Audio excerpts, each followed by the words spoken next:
Bonsoir à tous et à toutes. Me voilà de retour d'un cours de gym et j'espère que je ne vais pas avoir de problème de dos demain. Je ne pense pas, ça a l'air de s'être bien passé. J'ai effectué ma rétroversion du bassin comme il se doit et bien serré le ventre. En principe, je ne devrais pas avoir de problème. C'était de la Zumba, donc là c'est assez rapide, donc il faut faire attention. Mais je ne suis pas ici pour vous parler de mes séances gymniques, mais plutôt de nos chers manipulateurs pervers.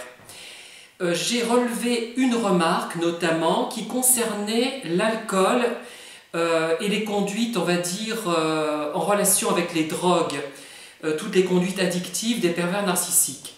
Effectivement, moi j'ai remarqué chez plusieurs des pervers que j'ai pu rencontrer qu'ils avaient tendance à se droguer et à absorber beaucoup d'alcool. Je me souviens notamment d'un manipulateur qui avait perdu une grande partie de ses dents et en fait on m'a expliqué par la suite que c'était lié sans doute à la prise de drogue.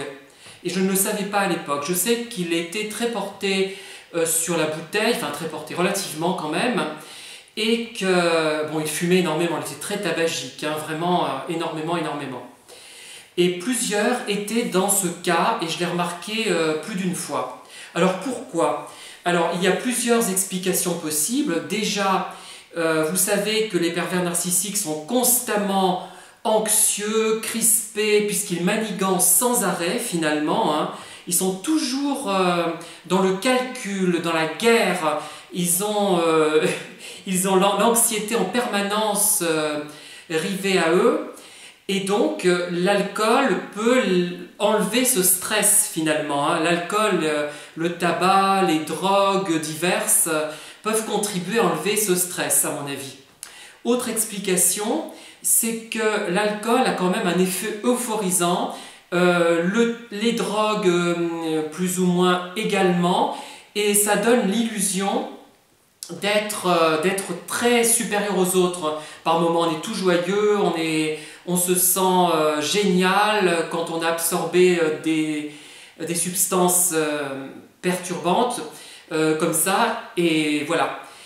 C'est peut-être pour ça aussi que je préfère ne pas en absorber, puisque ça fausse la réalité finalement, et mieux vaut finalement affronter les problèmes. Mais les pervers narcissiques sont des gens faibles, hein, il ne faut pas l'oublier, et ils ne parviennent pas à affronter les problèmes, et donc ils ont besoin, pour oublier leur stress, pour oublier également leur vide intérieur, pour se sentir supérieurs aux autres, ils ont besoin, à mon avis, de boire et d'absorber des drogues, tout ce qui se fume, d'illicite, plus ou moins illicite, on va dire.